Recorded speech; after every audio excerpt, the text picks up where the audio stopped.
Hi, welcome to the Retirement Railroad Matinee Modeling Tip of the Day.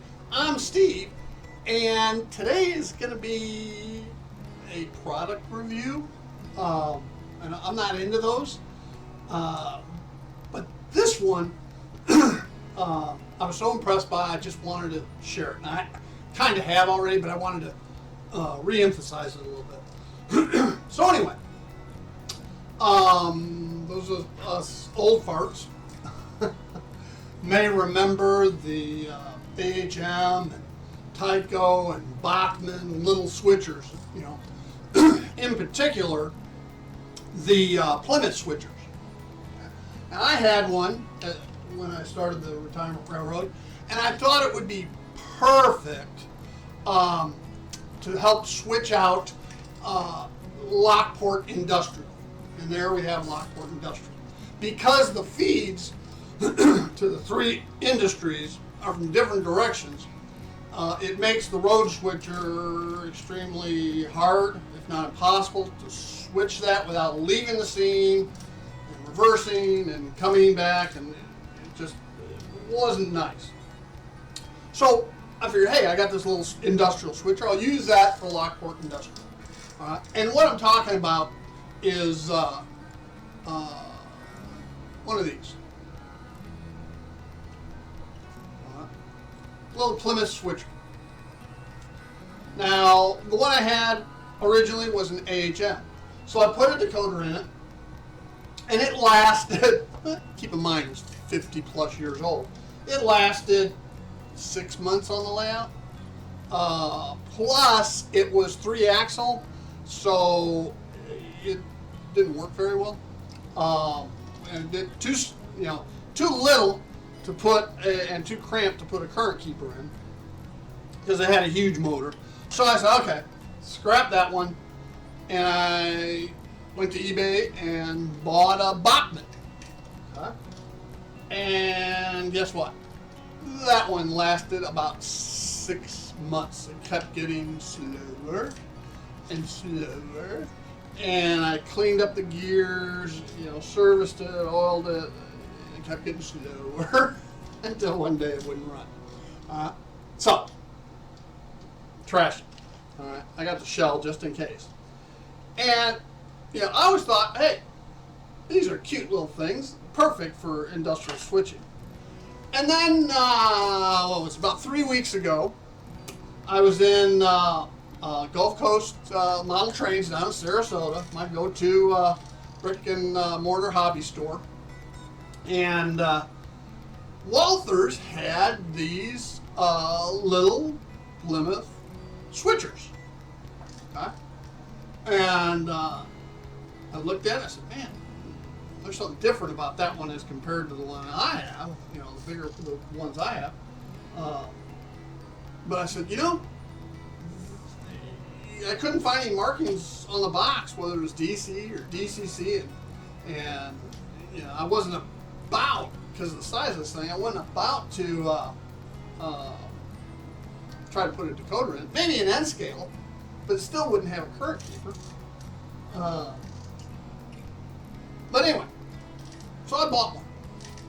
Okay? And I was working on Aurora at the time, and I put my motor man in, and there's the little guy right there.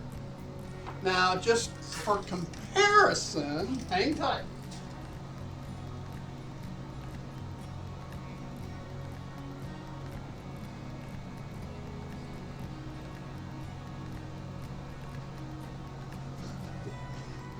That Bachmann shell is probably 50 to 75% bigger than the Walthers. And I told the owner, Dave, I said, too bad it's not DCC. I said, there's no way I can put a decoder in that thing. And he says, I think it is DCC. So I started looking at the box again. I couldn't find anything that said DCC, but he unboxed one and put it on his test track. And sure enough, it was DCC. And I was getting ready to take a trip, so I passed. I didn't buy it, but obviously I did later, right? And so ended up when I got back from the trip I went on. I went in, I bought it, and they were unmarked. Okay, and I remarked this one for the Elgin Joliet and Eastern Railroad, the Flying JR, or the Chicago Outer Belt. Take your pick on names. It's known by all three. And but this thing is just so cool.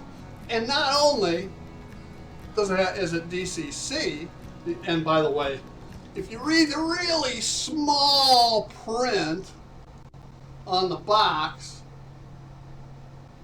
right there, I don't know if you can read it or not, but it does say DCC control. But I'm an old fart, bad eyes, I can't see, so I didn't see it. So it's already DCC, and then I started looking at it after I got it home. Hey, it's got a current keeper in it to boot, all right? Or keep alive, or stay alive, or power pack, whatever you want to call it. It's got one of those in it. So I'm going, holy crap. And I mean, I've been running the heck out of the little red guy over there on the Motorman.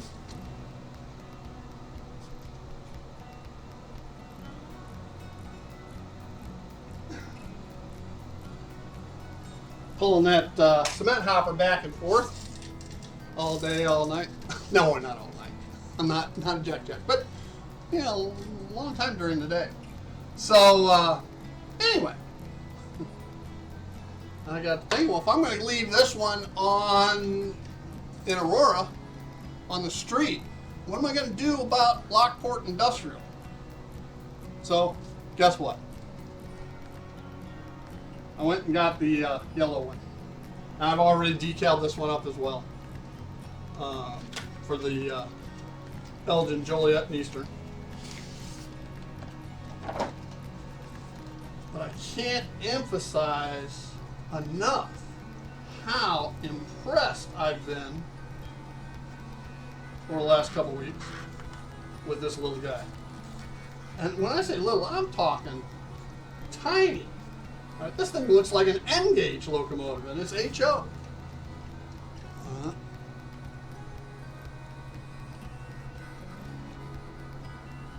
I mean, look at the difference. This guy was small in HO standards, but look at it.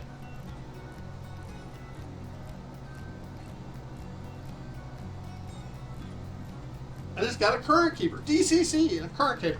And they wanted 99.98. I think it originally sold for $149. Okay. Just cute as can be. So this one is going over to Lockport Industrial. It'll switch out Vulcan Materials, which is the gravel quarry. It'll do the Great Lakes grain, the Texaco refinery, and the harbor. All right. So again, DCC, current keeper. You can't even hear the thing is too quiet because I left it on all day by mistake, not knowing, because you can't hear it. And now I'm thinking about putting a sound decoder, a sound card decoder, in that cement hopper, and have it be the sound of the locomotive.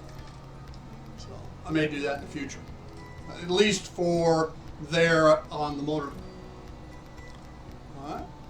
So with that, I want to thank you for joining me here at the Retirement Railroad. My matinee modeling tip of the day. I'm Steve, and y'all have a great day. Bye now.